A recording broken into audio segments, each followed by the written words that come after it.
Hello po sa inyong lahat mga ka-crypto. Ako po si Pinoy Crypto Trader at sa video na ito ay atin pong pag-uusapan ang aking technical analysis dito po kay Shiba Inu ngayon pong September 16 taong 2024. Pero quick update lamang po tayo rito kaya diretso na po tayo sa pagte-technical analysis sa kanyang daily chart time frame na ito.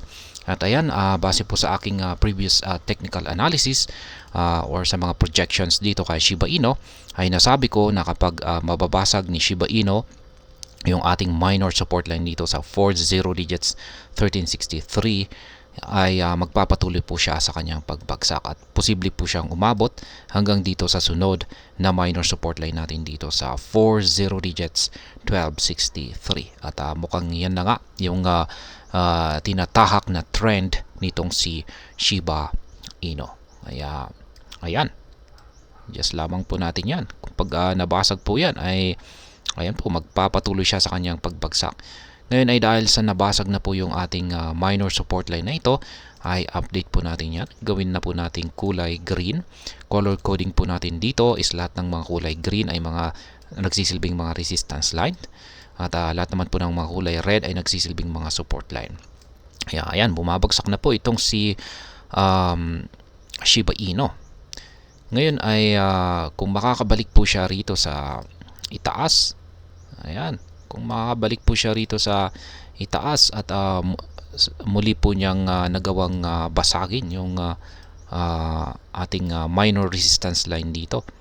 Ayan, kung sakaling muli po niyang kung sakaling muli po siyang nakabalik sa ibabaw nito, ayan, posible po siya ulit na magpatuloy sa kanyang pag-angat sa presyo. Kaya ayan. Ngayon yung kanyang consolidation naman ay posibleng mauwi po yung ayan, lagay natin dito. Posible pong mag-consolidate ang market price ni SHIB dito. Yan, sa pagitan po ng ating mga minor resistance at saka support line dito. Ayan. Posibleng ayan, kung wala po siyang kakayahan na basagin ang ating minor resistance line dito at saka minor support line dito, ay mauuwi po ang kanyang galaw sa consolidation. Ayan, magko-consolidate lamang po siya dito. Ayan, pero ngayon ay base po sa ipinapakita ng ating dalawang indicators ay masasabi ko na parang magko-consolidate po ito. Mukhang mauuwi po ang galaw ni Shiba Inu sa isang consolidation dito. Sapagkat ang nakikita ko po rito ay wala pong gaanong volatility ngayon itong si Shiba Inu.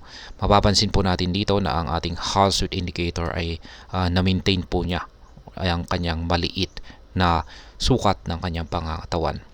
Ayan, manipis po siya. Maliban po dyan ay maliit po yung mga sukat ng mga QQE bars natin dito sa ibaba. Yan, mga nabubuo. Yan, mga nabubuong mga QQE bars natin. Kapag maliit po ang mga sukat na ito ay ibig sabihin ay wala pong gaanong volatility ngayon itong si Shiba Inu. Kaya mataas po ang posibilidad na mauwi lamang po ito sa isang consolidation. At maliban po dyan ay meron po tayong ilalagay rito na isang minor resistance line. Yan, dito sa itaas. Ayan, dulot po yan ng rejection. Kaya lalagay po natin yan. Kaya, ayan po yung aking technical analysis update ngayon dito kay Shiba Inu. Mukhang sa ngayon ay mauuwi po ito sa isang consolidation dito po sa pagigitan ng minor resistance line natin dito at saka minor support line natin dito. Ngayon ay wala po tayong na-trigger na kahit anumang nakaabang or nakaabang na pending order natin dito sa pag-i-spot trading kay Shiba Inu.